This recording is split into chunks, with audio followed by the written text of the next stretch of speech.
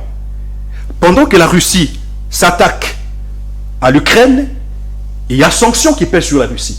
D'où les sanctions qui pèsent sur la Russie frappent le monde entier. Vous ne pouvez pas voir uniquement le Congo comme étant le pays qui n'a pas prévu qu'il y aurait carence de carburant. Non, le gouvernement est en train de faire des efforts. Je vous informe que le 14, des cargaisons seront arrivées à Kinshasa. Et le 20, il y aura distribution. Mais sinon, il y a déjà des stations en service. Vous allez avancer. Il s'avère que le ministre des hydrocarbures avait alerté plutôt le gouvernement congolais sur ce qui est arrivé et que les dossiers étaient bloqués au niveau du ministère des Finances de Nicolas Kazadi. Est-ce que vous avez cette information? Oui, j'ai suivi le ministre lui-même. J'ai suivi le ministre lui-même, mais il n'a pas dit à ces mots-là. Il a dit qu'il y a eu un petit retard au niveau du financement de la part du ministère des Finances. Il n'a pas volonté de financer. Les Congolais vivent aujourd'hui, c'est à cause du retard du ministre des Finances, Nicolas Kazadi. Francis Ochoudi, les problèmes d'argent ne se traitent pas de cette façon-là. Allez-y. Il faut toujours qu'il y ait des calculs. On ne peut pas dépenser parce que vous avez introduit un document qu'il faut sortir l'argent et on sort l'argent rapidement. Non, il faut analyser. Et le ministre des Finances devrait d'abord analyser la question. Jusqu'à attendre que le Quinois souffre. Comment attendre alors que la situation est générale, Francis? Ne vois pas seulement le Congo. Même en Angola, un produit producteur, il y a pénurie. Ça veut dire que la situation est générale. Il ne faut pas voir la faille ou les failles du gouvernement, mais il faut voir la situation de façon générale. Je vais vous retourner la parole. Comme ça, vous allez préparer les éléments organisés, plutôt mis en place, qui ont été mis en place par le gouvernement congolais pour prévenir justement ce qui est arrivé. Je suis là pour ça. Parce que vous n'avez pas cité. Je suis là pour ça. Moïse. Vous m'avez arraché la parole. Non, vous aurez toujours la parole. Moïse, vous vivez en Kinshasa. Donc, cette situation, quand même, vous la vivez. Effectivement. Comment qu'est-ce que le gouvernement devrait nécessairement attendre? Désiré a dit que le problème n'est pas seulement congolais, c'est un problème qui se pose au niveau mondial et qu'il ne faudrait pas pointer du doigt le gouvernement congolais parce que cela se justifie par des éléments, des sources qu'il a citées. Il y a la Covid-19 et il y a l'incursion russe en Ukraine. Vous êtes de même avis que Désiré? Bon, Désiré, lui, ne cessera jamais de m'étonner, Désiré, parce que j'ai l'impression que lui, il est plus informé que Félix Tshisekedi de lui-même. Parce que le président, lui, quand on lui pose cette question au Conseil des ministres, il n'a pas dit qu'on devrait se contenter de cette situation parce que la crise était mondiale. C'est vrai que la crise est mondiale, mais on n'a pas le même problème. Ailleurs, vous parlez de l'augmentation du prix de carburant. Mais chez nous, on parle de l'absence, en fait. Il n'y a pas de carburant. La quantité qui restait, on est en train de gérer une quantité pour quitter des points A au point B. Et vous dites ici, c'est ça qui est encore grave. Ce que Désiré dit que... vous trouvez des choses assez graves dans le propos de... Oui. Qu'est-ce qui crée l'augmentation? C'est la question fondamentale. Non, attendez. Il est en train d'avancer. C'est la carence qui crée l'augmentation. Oui, mais s'il y a eu le carburant, parce que le problème aujourd'hui de notre pays, c'est le président. Le président l'a évoqué. C'est que le gouvernement est encore dans ce système de subvention. Et qu'à un moment donné, les finances publiques sont essoufflées. On doit aux pétroliers une affaire de 400 millions si je ne m'abuse. Et donc, c'est cette situation qui fait en sorte que le pétrolier, aujourd'hui, travaille dans un système, vous leur imposez des prix, mais les subventions ne viennent pas. Ce qui complique leur business, ce sont des hommes d'affaires. Surtout que le gouvernement lui-même n'a pas assez d'entreprises pétrolières pour assurer. Et c'est comme ça que le chef lui-même, ayant cerné le problème, il remarque, il constate qu'il est important aujourd'hui de réhabiliter la société des raffineries, la CIR, si je ne m'abuse. Et en plus, il demande à ce que le gouvernement puisse faire de tout son possible pour remettre le système de réserve stratégique. Parce que justement, les chefs d'État se rendent compte qu'en fait, il y a eu faille dans la gestion. La guerre entre l'Ukraine et la Russie, les sanctions sont tombées contre la Russie, ça fait près d'une... C'est presque plus de 6 mois déjà. C'est-à-dire que le gouvernement était au courant. Plusieurs gouvernements l'étaient également. On peut comprendre, par exemple, avec les pays plus proches de la Russie, par exemple les pays européens, parce qu'il y avait tout un système à remettre en place. Mais pas nous ici en Afrique. Parce que vous parlez de l'Angola qui a un problème de pénurie. Mais nous, on n'a pas le même problème que l'Angola. Donc vous trouvez Angola, il y a un problème de prix. Nous n'avons pas le même problème. Parce que chez nous, le problème, c'est que les pétroliers ne peuvent pas aller au-delà du prix fixé. Et d'ailleurs, encore, ce qui m'a étonné hier, j'ai encore appris même que la police interdit même aux gens de remettre le bidon.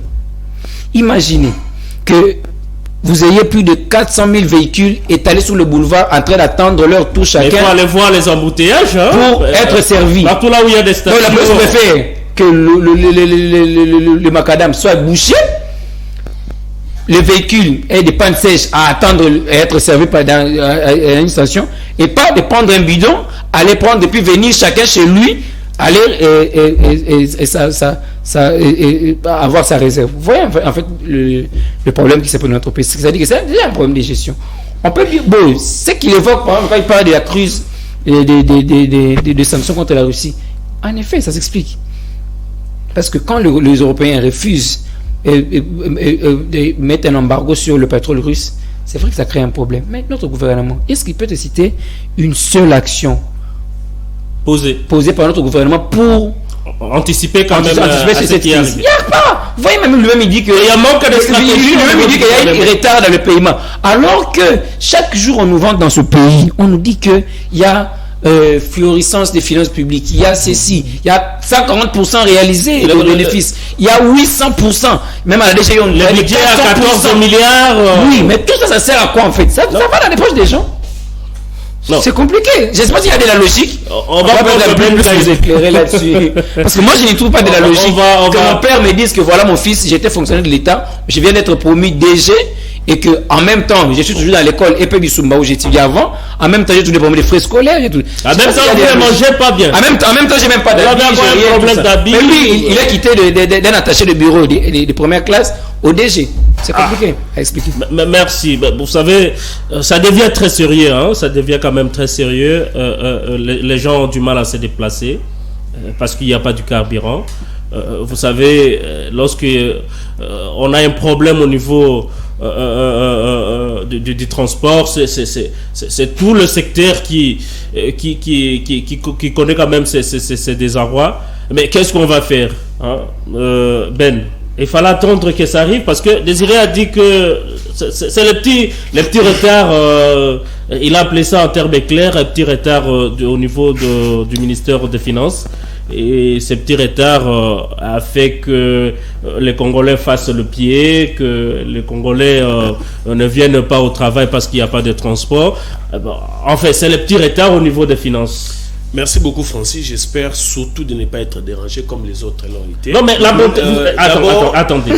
La beauté de cette émission, c'est lorsqu'on vous laisse le temps d'extriper quand même la pensée. Mais c'est ce que j'ai dit. On vous donne le temps de finir quand même la pensée. C'est ce que j'ai dit. Vous exprimez librement. C'est ce que j'ai dit. D'abord, contrairement aux gens qui pensent qu'à CML on insulte les autres. Non, on donne quand même aux gens la parole comme il faut. Allez-y. Merci, j'espère que celui-ci va être comptabilisé aussi.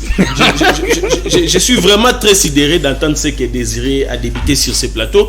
Et par sidéré, j'attends complètement abasourdi par rapport à ce qu'il nous dit ici.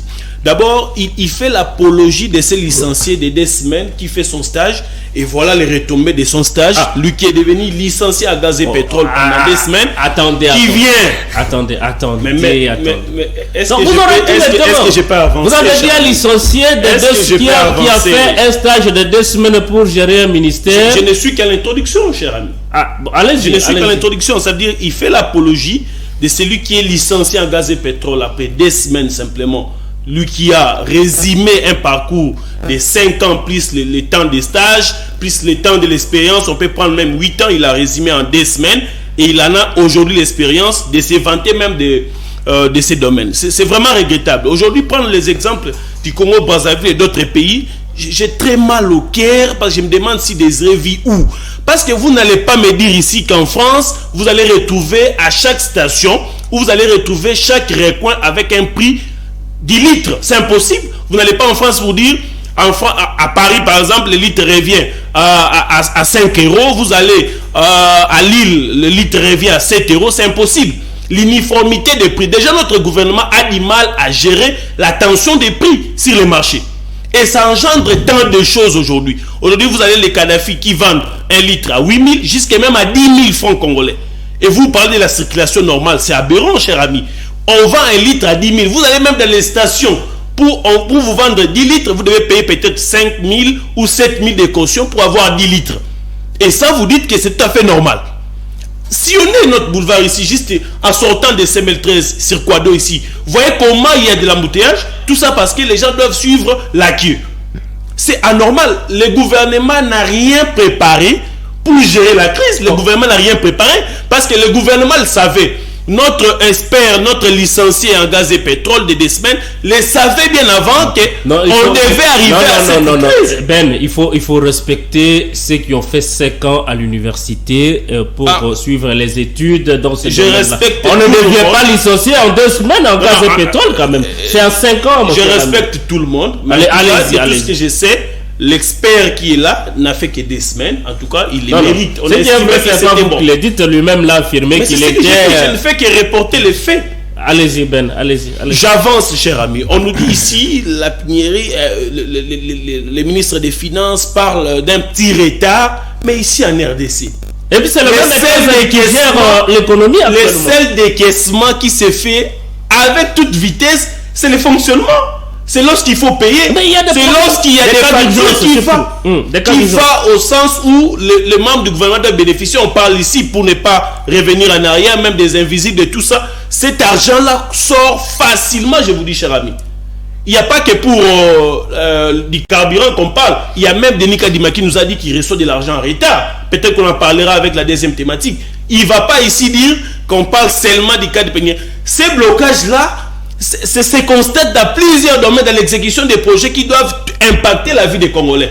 On est pressé à dépenser de l'argent lorsqu'il s'agit de se renflouer les poches, mais lorsqu'il s'agit de dépenser ou sinon de décaisser pour l'intérêt commun pour tous les Congolais, là ça bloque. On va vous dire quelles sont les raisons. Est-ce que Désiré peut nous dire les raisons valables qui ont poussé à ces retards? Il y en a pas. On doit aller lentement, surtout lorsqu'on touche des questions d'intérêt supérieur comme ça, d'intérêt national. Donc vous trouvez que on décrète des procédures d'urgence dans le décaissement des fonds seulement lorsqu'il s'agit des faits, des futilités plutôt que des choses qui tiennent au cœur. Je vous dis que c'est visible. C'est visible. En tout cas, je n'ai pas à repeindre encore ces tableaux. Ces tableaux est connu de tous les Congolais. On l'observe. Et d'ailleurs, en parlant encore du pénurie du carburant, vous savez que ça engendre beaucoup de choses. J'ai voulu en parler juste dans mon introduction. Aujourd'hui, il y a comment on les appelle encore, ceux qui vendent, comment on les appelle encore, le Kadhafi. Un phénomène qui reste tellement face. Je revenais de la chaîne à Pigeon, à Delvaux, on m'a intercepté pour me faire part de ces cas. Qu'est-ce qui arrive? Il y a des services, on ne sait s'ils viennent d'où. Ils arrivent là pour essayer d'arrêter ceux qui augmentent les prix un peu, de manière un peu spectaculaire, tout ça. Lorsqu'ils arrivent avec une Jeep, avec tenue civile, ils vous posent la question, comment vous vendez? Donc vous dites 10 000, on vous prend, on vous met dans la Jeep, Raphaël. On va avec vous, on récupère l'argent, on récupère les stocks, et puis on vous dépose vers, comme le cas de ces messieurs qui j'ai rencontré comme ça, on l'a déposé vers intendance là-bas, ni téléphone, sans argent, on a pris tous les stocks du carburant, les messieurs ne savent plus comment rentrer. Tout ça s'engendre qu'il y ait des problèmes lorsqu'on ne sait pas gérer. Merci beaucoup, Ben. La situation est grave. Gouverner, c'est prévoir. C'est comme si aujourd'hui qu'on se réveille pour comprendre que lorsqu'on gère un État, il faut arrêter de gérer avec des sentiments. Il faut gérer un État à toute responsabilité. Raphaël, bon, quand même, on doit se mettre quand même d'accord sur le fait que la situation, elle est mondiale. La crise, elle est mondiale. Il ne faut pas la résumer seulement au niveau de la RDC. D'ailleurs, Désiré l'a rappelé. Il faut quand même être d'accord avec Désiré sur le fait que la crise qui affectent aujourd'hui la RDC et les mondiales, et que ce que nous vivons aujourd'hui n'est pas une exception qui vise nécessairement ou simplement la République démocratique du Congo, mais vise aussi d'autres pays. Et donc les Congolais aujourd'hui doivent comprendre que ce n'est pas un problème congolais, mais c'est un problème mondial. Vous êtes du même avis que Désiré ou Ben ou Moïse? J'essaierai de deux côtés. Allez-y. Du côté de ceux qui pensent que le Congo va bien, si ça leur arrange, ça va. Mais de nous, je pense que nous ne sommes pas nombreux sur ce plateau, qui pensons que tout n'est pas mal, mais tout n'est pas bien. Bon, moi je ne sais pas. Est-ce que nous avons un problème de gens qui étudient dans ces pays? Parce que tous ici au moins nous sommes licenciés. Et chacun est licencié dans un domaine. Même si tous peuvent faire l'IFASIC, mais chacun aura une certaine spécialité. Mais est-ce que, avant de placer chacun dans un poste dans ces pays, ne pouvons-nous pas juger et jauger la capacité, le mérite et la spécialisation ou la spécialité de chacun? Parce que lorsque on est spécialiste en communication et que vous êtes ministre de la communication, bon, on peut, je ne parle pas de Patrick Mouya, on peut avoir de ratés, mais au moins on a quelque chose que l'on maîtrise déjà à la base, qui fait une spécialisation en 2 semaines et connaître déjà tout avec le secrétaire général. Mais ce que nous subissons aujourd'hui, le problème, c'est la couverture qui couvre ce qui est... Vous trouvez que d'abord le problème c'est au niveau d'abord du casting? C'est déjà mal parti. Déjà mal parti. Et ce que nous vivons ici, ce n'est qu'une conséquence. Ce n'est qu'une des conséquences. Parce que mes frères ici sur ce plateau ont parlé de décaissement rapide. Nous attendons dans plusieurs contextes qu'il y a eu des détournements. Et là, on n'a pas parlé d'un retard. Mon frère Désiré parle d'un petit retard. Est-ce que vous savez dans la gestion de la chose publique c'est que c'est qu'un petit retard et c'est que 2 minutes peuvent coûter à la vie d'une nation? Parce que si on a toujours beau parler, on a toujours regretté de ce que nous vivons sans qu'un jour tous nous puissions être sur une même ligne et résoudre ce qui nous ronge, là nous partons loin. Hier, pas plus tard, le ministre a réuni ses amis pour se partager, je ne sais pas, le transport qui avait les enveloppes. Excusez, je vais finir. Vous allez me perdre, Francis, s'il vous plaît. Il a réuni ses amis parce qu'après, il y a toujours une enveloppe. On connaît comment ça se passe pour nous dire qu'il y a 1306 mètres cubes qui devrions, comme d'habitude, être distribués. Je me suis réveillé le matin. Il y a eu des orientations après cette réunion? Non, je me suis réveillé ce matin. La première des choses, n'a pas changé. Avant que je ne puisse même rincer mes dents, je suis allé à côté de moi. Il y a une station service. J'ai regardé ce qui s'est passé. Les gens ont passé une nuit là. Comme d'habitude. Donc après la déclaration avec les pétroliers, rien n'a changé. C'est du populisme. Que l'on me voit et que l'on puisse m'accorder un peu plus de grâce pour continuer. Mais ce que nous vivons, si le président est en train de négliger, je vais vous révéler des choses.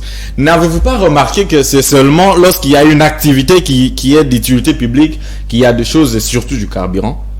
Je vous fais bonne mémoire. Chaque fois qu'il y a soit rentrée des enfants à l'école, il y a soit les gens du contrôle de transport qui sont sur la route, ils les bloquent.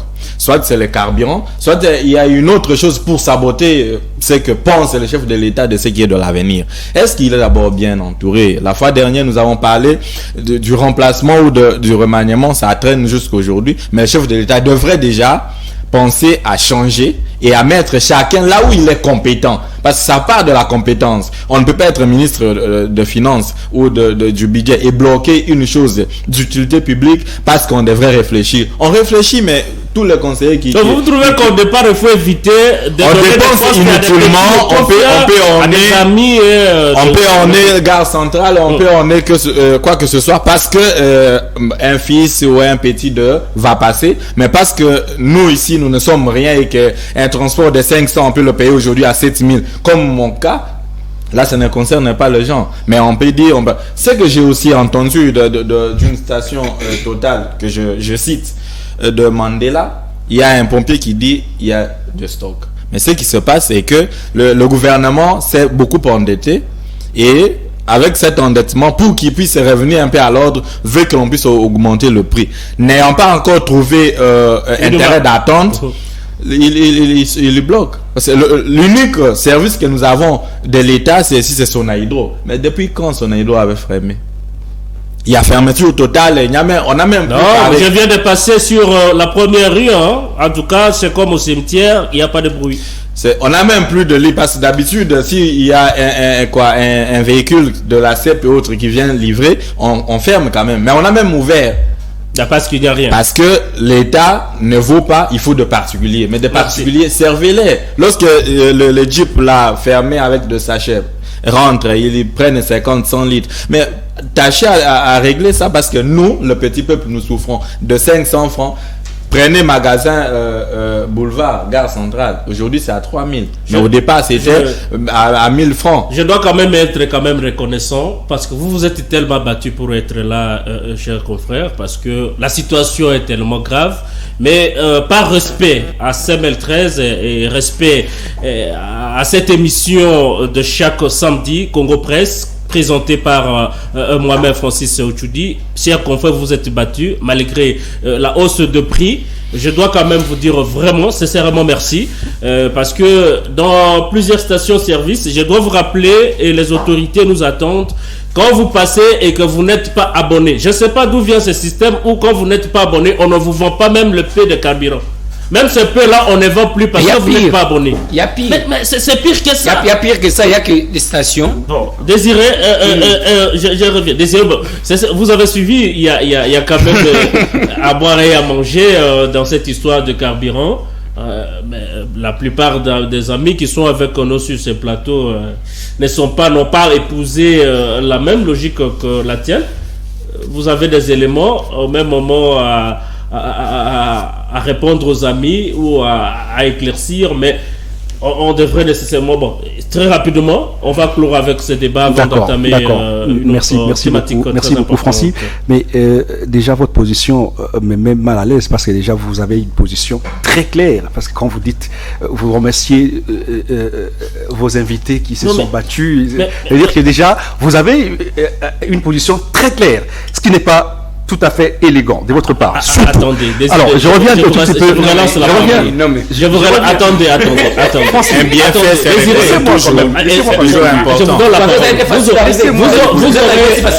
vous aurez la parole. Moïse, attendez, c'est des autres qui ont la parole, mais je l'arrache quand même de cette parole-là. Vous avez désiré, il n'y a pas d'état d'âme lorsque on est face à la vérité. Moi, j'ai eu des difficultés pour arriver ici. Vous, peut-être c'est par hélicoptère que vous êtes arrivé ici. Je ne m'en disconviens pas. Mais moi, je pris la moto et c'était sérieux pour arriver ici. Je ne peux que remercier les amis et qui ont connu la même situation que moi et qui se déplacent de la même façon que moi. C'est ce que je refuse, Francis. Et donc, vous allez refuser devant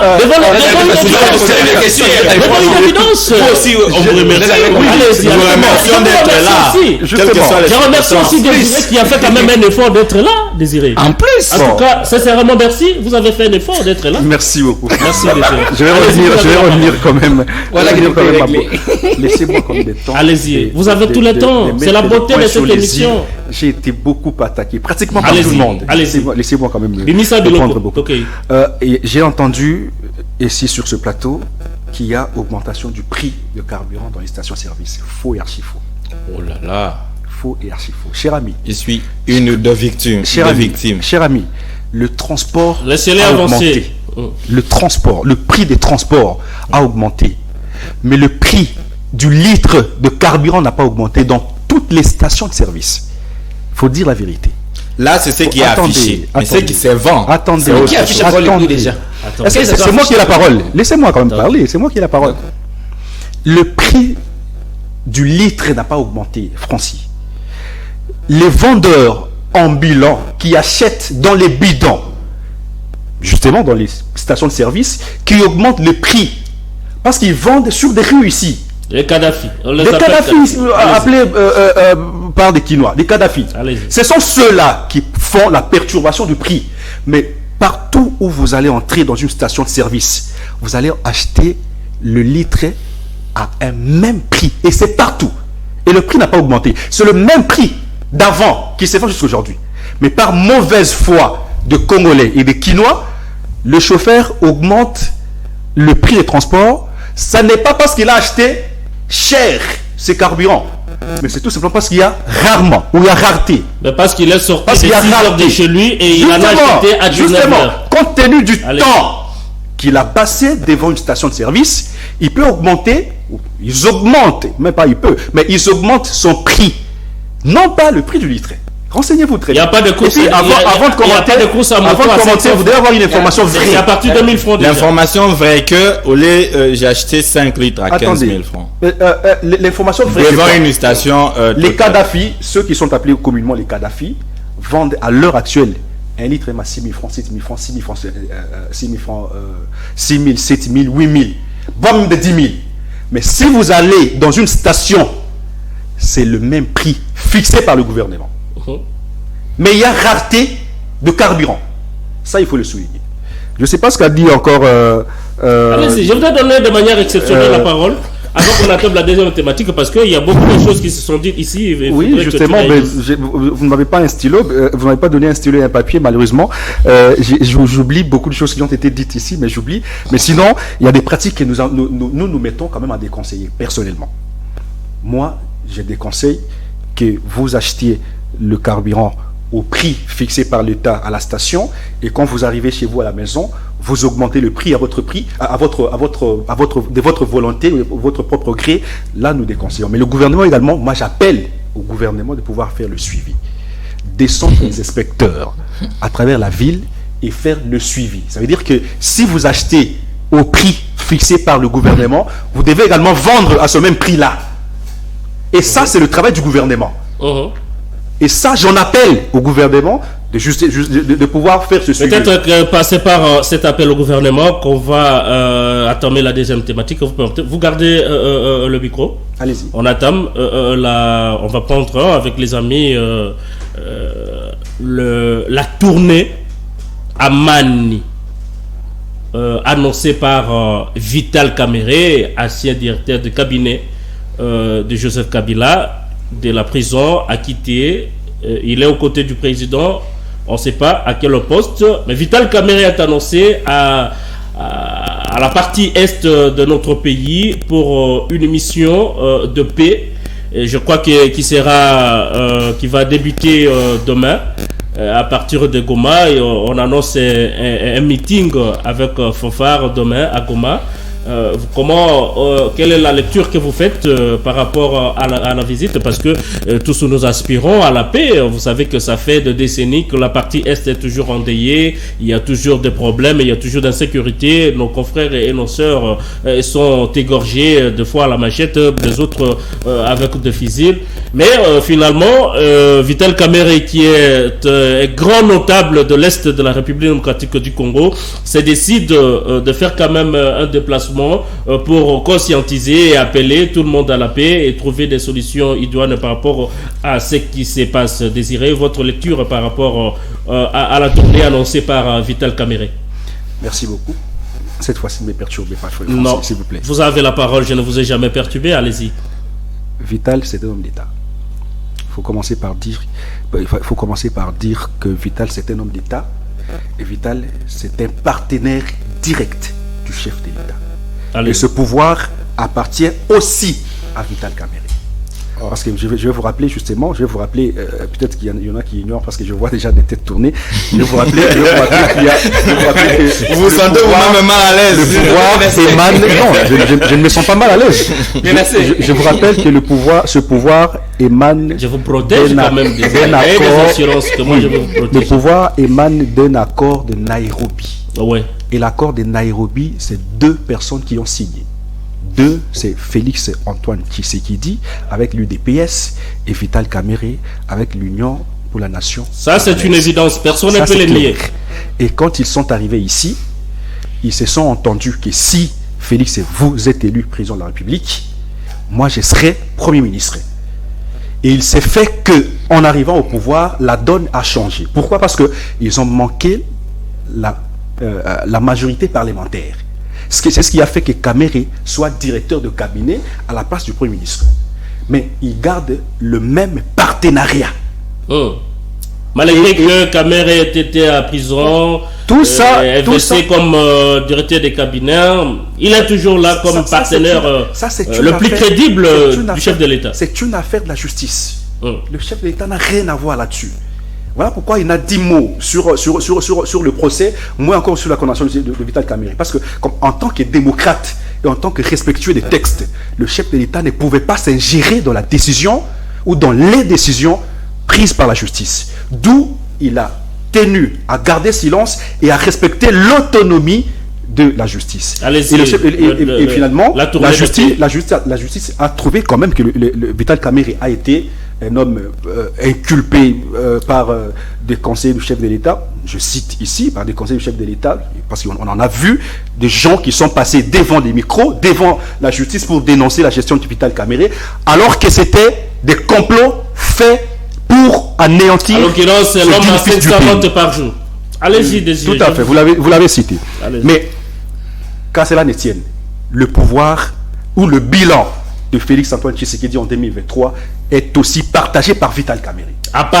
Parlez de la tournée de paix, s'il vous plaît, parce qu'on a justement pour faire quand même l'historique de l'accession au pouvoir de Vital. Vous avez posé la question à quel poste il est là.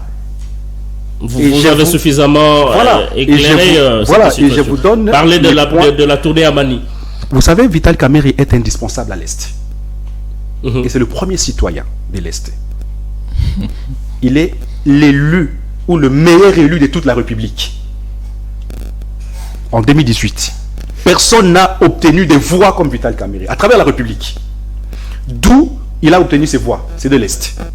Et il était important pour qu'il rentre chez lui, voir qu'est-ce qui se passe, notamment avec la problématique de Bunagana, et puis avec la problématique de Maïmaï et consorts. Parce que Vital Kamerhe, il ne faut pas oublier que c'est quelqu'un qui a un agenda sur cette problématique de l'Est. Vous savez, en 2009, quand il fut président de l'Assemblée nationale, il en avait parlé, il en avait cité. C'est d'ailleurs ce qui l'a coûté son poste. Il démissionna. C'est justement à cause du problème de l'Est. Ça veut dire qu'il a un background sur ce problème de l'Est. Pourquoi ne pas lui faire confiance qu'il arrive et qu'il examine pratiquement tout ce qui se passe là?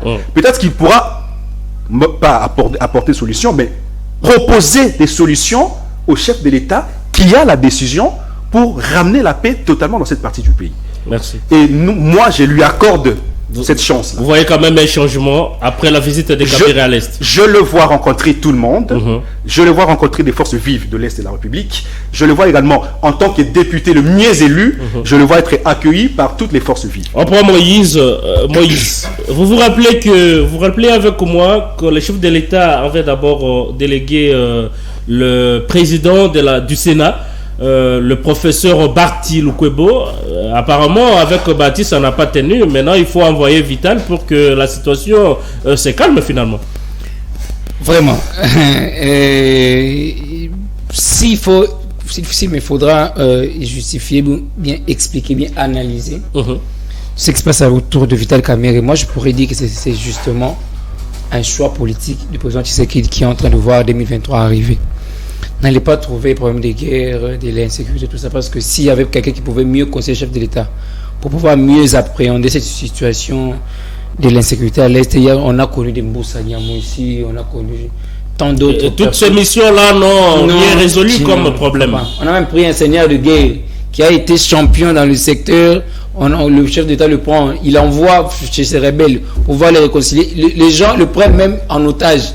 Il faut encore chercher des gens pour aller libérer la même personne qu'on avait pris. Donc, ça n'a rien à voir. En fait, le président Tshisekedi, j'estime, je pense à mon avis, qu'il a fait trop de promesses à cette population de l'Est.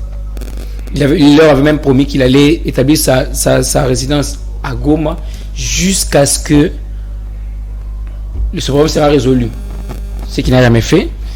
Il sait aujourd'hui que puisque le vote chez nous est tribal, on le sait tous, Il sait qu'aujourd'hui, il sera très moins populaire à l'Est, à moins de leur apporter Vital Kamerhe. Puisqu'il a déjà, Modeste Bahati Lukwebo, que personne ne pourra refuser sa popularité au Sud Kivu. Mais Vital Kamerhe, ce n'est pas seulement le Sud Kivu. Face à Vital. Donc, Vital Kamerhe, c'est sur la même. Vous voyez que les c'est toi qui me menaces maintenant. Non, allez-y. Tu as dit que non. Mais apparemment, le premier à être envoyé par le chef de l'État pour. Bahati Lukwebo, c'était une branche. C'est comme on dit, on a deux mains. C'est une branche. Quand vous renforcez avec Vital Kamerhe, ça peut vous faire une certaine notoriété qui peut compenser à l'échec. Parce que vous savez aujourd'hui que le problème, surtout le problème de Bunagana. Pourquoi vous ne voulez pas dire clairement que Bahati a échoué à la mission qui lui a été assignée par le chef de l'État? Puisque j'ai dit qu'il faudrait faire référence, il faut faire quand même revenir Vital pour que finalement. C'est ce que je viens d'expliquer. C'est ce que je viens d'expliquer parce que aujourd'hui, je vois comme si l'opération c'est de chouchouter cette population de l'Est qui aujourd'hui voit Bunagana 3 mois après toujours entre les mains de rebelles, l'insécurité toujours présente, toutes les promesses leur faites au début de ce mandat, aucune n'a été réalisée. Donc du coup, je ne sais pas s'il y en a eu deux, il y en a qui ont été réalisées, peut-être que j'ai oublié, mais en tout cas l'insécurité est présente. Tel que ça a été promis, on n'a rien vu. Alors aujourd'hui, le choix, moi je pense que, parce que vous allez voir, le problème avec on n'a rien vu, aucune promesse n'a été tenue. Moi je parle de promesses phares. Je cite ici, on nous a dit que premièrement, la guerre à l'Est sera calmée, l'insécurité sera résolue, l'insécurité va revenir, la paix va revenir, le président Tshisekedi l'a dit. Mais aujourd'hui, l'ennemi est identifié. Non, on identifié et effacé. C'est bon, il faut finir parce que la parole doit tourner, on doit avancer. Et il avait aussi promis, vous savez, la parole d'un chef vaut à force de l'eau. Bon, Moïse, il avait promis qu'il allait quelle chance donnez-vous à Vital aujourd'hui, je pense, par rapport à cette émission? Aujourd'hui, je pense que le président Tshisekedi est purement dans une démarche purement politique. Parce que nous approchons de 2023 et qu'il y aura élection et qu'aujourd'hui, il ne peut pas perdre la main. Donc, si le côté sécuritaire, il n'a pas pu, il essaie le côté politique, ça explique la tournée de M. Bahati, ça explique maintenant Vital Kamerhe. Parce que si aujourd'hui on vous demandait de nous expliquer comment Vital Kamerhe est parti et a quitté le coupable, est parti du statut de coupable à l'innocent, personne ne saura nous expliquer. Non, on vous dira simplement, moi je vous donne des éléments. Vital Kamerhe a été arrêté, jugé, mais après la justice a commis des erreurs, il a été blanchi, et la justice faute de preuve, il a été relâché. C'est clair, non? Faute de preuve, il a été inculpé, pourquoi? Vous voyez? Allez-y. Non, il vous a dit. Mais quand je vous pose la première question, vous avez répondu. Personne n'a répondu. Non, c'était un jeu politique. Ne nous envoyez pas, ne vous amenez pas dans réponse. C'était un jeu politique. Il a commencé par dire que la justice a commis des erreurs. Et la justice normalement, quand on arrête quelqu'un, il est inculpé, il est à Makala, et puis après, aujourd'hui, il est libéré. C'est ça l'erreur. C'est-à-dire que la justice se reproche de quelque chose. Vous voulez qu'on invente quoi sur ce plateau? Non, mais moi, je vous ai posé. Quand en posant la question, vous avez dit que. On ne vous posez pas les questions. Donc, laissez-moi alors aller. Allez-y. Comme ça, je voudrais dire que c'est une démarche purement politique qu'on peut expliquer. Parce qu'il faut aller sur le plan juridique. Il y a eu un projet qui a été mis en place. Il y a eu des caissements de fonds qui ont été déboursés. Il y a eu des témoins qui ont affirmé que toutes les dépenses étaient exécutées sur décision de monsieur tel. Vous ne me direz pas aujourd'hui que Marcel, par exemple, M. Marcel, est débarqué de nulle part pour venir témoigner inutilement. Il a témoigné devant la barre. Et donc, si Vital Kamerhe est innocent, Marcel doit être c'est le monsieur de 700 notes, doit être arrêté pour parjure. Donc, moi, je ne vois pas aujourd'hui comment on peut m'expliquer quelqu'un qui vous assure donc, que voilà, pour vous, l'enjeu il y a eu un ordonnant, il y a eu une personne qui a dépensé l'argent de l'État dans ce projet qui n'a abouti à rien et qui devrait répondre. Et donc, si aujourd'hui vous nous dites qu'il n'est pas coupable, vous devez nous présenter le coupable, sinon c'est un jeu politique. Et donc, si c'est un jeu politique, c'est dans la démarche, sinon je suis en train de dire qu'il s'agit aujourd'hui pour le président Tshisekedi de rentrer vers cette population de l'Est, parce que rappelez-vous que c'est souvent le coin qui a le plus d'électeurs à chaque processus. Merci. Donc, il n'est pas dupe. Il sait ce qu'il est en train de faire Raphaël, pour pouvoir séduire ce peuple. Moïse trouve que la tournée annoncé d'ailleurs qui va débuter demain par Vital Kamerhe, c'est plutôt il y a une visée politique que sécuritaire. Donc le chef de l'État trouve que Vital est un élément incontournable à l'est de la RDC, et pour faire les aides à cette population maîtrise, il faudrait quand même envoyer Vital qui est le plus écouté de ces coins. Bon, je vais être à quelques moments d'accord avec Moïse, mais je commence par désirer, mon frère, la personne ou l'institution mieux ou les gens mieux équipés pour arrêter la spéculation, c'est le gouvernement. Ce n'est pas nous. S'il y a des gens qui font ce qu'ils font, c'est le gouvernement qui doit réguler. Il y a des gens de la station, les agents là, qui prennent leurs membres de famille, parce que le carburant n'est pas visible. Les gens qui vendent à 10 000, 15 000 trouvent ça où? Déjà, les bidons sont interdits dans des stations. Comment ils trouvent? Ce sont toujours ces gens-là qui s'arrangent pour nous faire souffrir. Et des connivences aussi avec ces gouvernements. Parce que si vous n'êtes pas en train de faire ce qui doit nous aider, c'est que vous êtes contre nous. C'est simple. Je veux parler de mon aîné. Je l'ai beaucoup admiré du temps où il était président de l'Assemblée nationale. Lorsqu'il parlait, c'est un peu plus d'équilibre que ce que nous voyons aujourd'hui des spectacles et des hommes qui disent c'est vraiment différent. Mais ce que je dois conseiller, on voit maintenant, je comprends comme scientifique que le rôle pour lequel Vital Kamerhe est dehors, c'est ce qu'il veut commencer à faire. Il n'a pas été dehors parce que tout est bon. Parce que le petit peuple se pose toujours la question. C'est nous ici qui pouvons comprendre que vous pouvez être arrêté, mais à la base, il n'y a rien. Mais les gens qui, déjà le français s'entend mal, ils ont un problème de comprendre que quelqu'un que tout le monde, le Bitakwira qui a dit qu'on m'a négligé par ma petite taille, est-ce qu'aujourd'hui peut venir nous dire que réellement il n'y a pas eu de détournement? Vous voyez, tout ça, toutes ces questions-là passent par le tête de Congolais qui ne comprennent pas réellement qu'est-ce qui a été fait. Mais ce que je peux dire... Mais est-ce qu'on pouvait aller directement... Ce sont de base. On n'a pas tout le temps pour parler de sur lesquels je m'assois pour partir. Tout ce qu'on peut dire ici, parce que tout ce qu'on peut dire, si quelque chose, si quelqu'un qui n'est pas condamné par la loi, quelqu'un qui est déclaré innocent par la loi, oui, je ne vois pas de raison de continuer à l'incriminer quand même. Non, je ne l'incrimine pas. Mais ce que je vais dire, ce que je conseille, c'est comme un conseil. C'est lundi qu'il commence. Bon voyage. Je vais lui dire ceci. Ce qu'il doit faire avant qu'on puisse le ramener, parce que c'est un bon manager, on ne peut pas l'oublier, le pacificateur jusqu'au bout. Il doit d'abord commencer à travailler sur son image. Là où il va, quel que soit le travail qu'on lui confie pour que la politique aille un peu plus du côté des autres que de lui, parce qu'il a été pénalisé. On ne va pas me dire que tout ce qu'il devait faire en 1 année ou 2 ans qu'il a été enfermé, il devrait le faire maintenant. Et même pour revenir chez Désiré qui a dit que le pouvoir ici c'est pour lui et M. Tshisekedi qui se sont arrangés pour se partager ce qui se sont attendus, mais que la donne a été changée. Il doit d'abord travailler, il doit d'abord travailler son image. Il va faire ce qu'il va faire. Ce que nous voulons, le Congolais, c'est qu'il y ait la paix. Si de l'autre côté, ça a échoué avec Bahati, avec le président et toute sa politique, on comprend que l'homme qui manquait, maintenant, c'est Vital Kamerhe. Et que son départ vers là peut arranger quelque chose. Bon vent, bon service. Le bon que nous voulons, c'est la paix pour nous, le peuple qui souffre chaque jour. Merci beaucoup, Raphaël.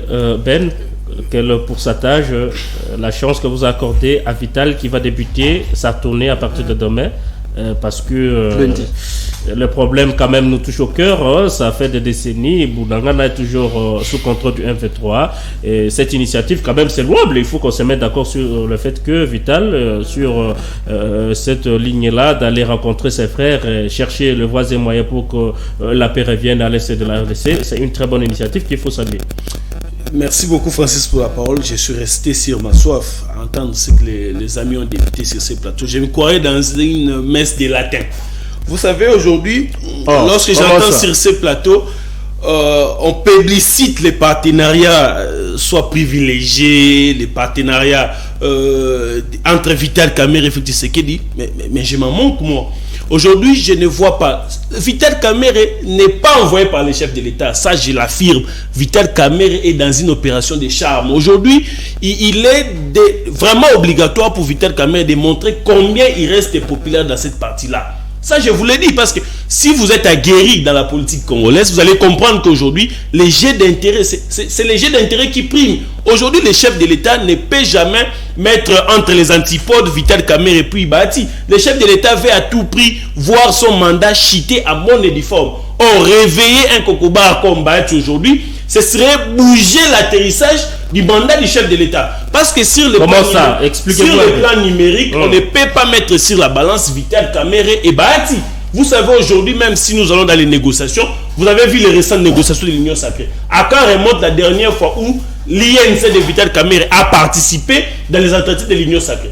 Et quelle est la voie et quel est le poids numérique que l'INC de Vital Kamerhe apporte dans les concertations de l'Union sacrée? Il n'y en a pas.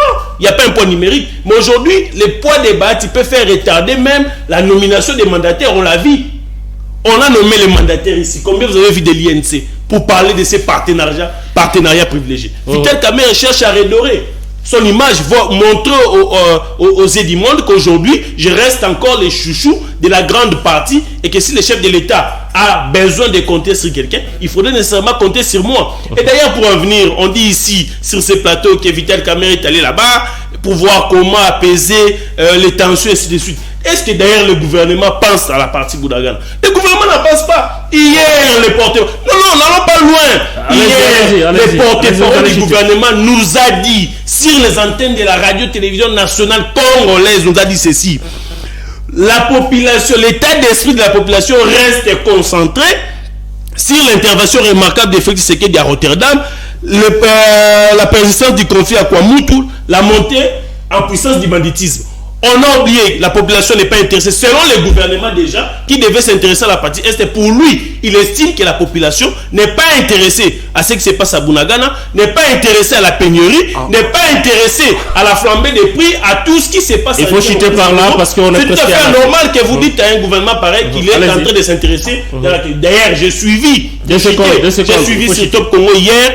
Un représentant de l'armée, je crois bien le porte-parole, qui nous dit que l'armée congolaise est en pleine préparation pour voir comment contre-attaquer les M23. C'est quand même assez grave. Si je chute par là, il faut chuter parce qu'on n'a pas tout le temps. Pour une province qui est d'abord sous état de siège, qui gère la province, c'est un gouverneur militaire.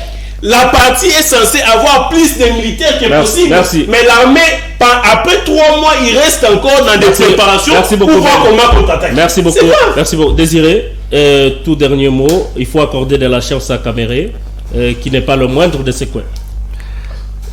Francis, vous allez chuter 2 secondes pour qu'on atterrisse. Dans chaque cas, il y a toujours les dessous des cartes. Et autour de la table, j'ai comme l'impression qu'on ignore les dessous des cartes entre Vital Kamerhe et le chef de l'État. L'ancien président du Nigeria était à Kinshasa ici. On a fait appel à qui? Donc vous voulez dire que Kamerhe est toujours incontournable? Vous voyez, on ignore pratiquement tout. Non. Moi je sais pourquoi on a fait appel à Kamerhe. Ça s'explique. On a fait appel à qui? Il est venu en tant que qui? Il a été l'envoyé des Nations Unies et la réseau de Grand Lac. Il a été chargé de Vital Kamerhe a quitté Kinshasa pour Paris. Ne désinformons pas. On ignore des trucs. On va ça s'explique. Et je comprends que la politique en réalité c'est pas ce que vous voyez ou c'est pas ce que nous voyons. C'est ce qui s'est fait en silence. Et ce qui s'est fait en silence n'est pas connu du yeux du public. Vital s'est déplacé d'ici Paris en jet privé. Qui a payé et qui l'a envoyé? Donc, pourquoi il était parti? C'est une minute. Merci beaucoup. Ce sont des questions qui sont se payer ça. C'est par là qu'on va comprendre. Juste une question. Et c'est par là qu'on va comprendre le poids de Vital Kamerhe. On va revenir le samedi prochain. S'il vous plaît, en une minute. À John Kalemo était derrière. Francis, en une minute. C'est à travers tout ça. Merci à Désiré Wemboulois. Merci à Moïse. Je peux prendre. va revenir la semaine prochaine. Je me pose la question de savoir si Vital Kamerhe ne va pas négocier. Merci à Ben Kayembe. Merci à vous qui nous avez quand même suivis. Au-delà de tout ce que nous sommes en train de vivre. Je suis en train de chuter. Permettez qu'on chute en toute douceur. Merci, je vous remercie beaucoup d'être là malgré la situation grave des transports à Kinshasa. Vous avez fait quand même un effort d'être là. Il faudrait quand même que le gouvernement s'y attelle nécessairement pour trouver des solutions. Merci aux téléspectateurs de Semaine 13. Merci à Alumba Business qui a fait quand même cette marque Congo Presse. Quand même, c'est très important. Nous sommes quand même honorés par des téléspectateurs. Ça veut dire que les gens suivent ce que nous faisons. C'est très important. Merci à Maître Wim qui est en train de fêter son anniversaire aujourd'hui. Bonne soirée et à vous et bon week-end dans vos foyers. Que l'Éternel nous garde, que la RDC gagne. Bounagana toujours sous contrôle du 1v3, 3 mois passés. Merci.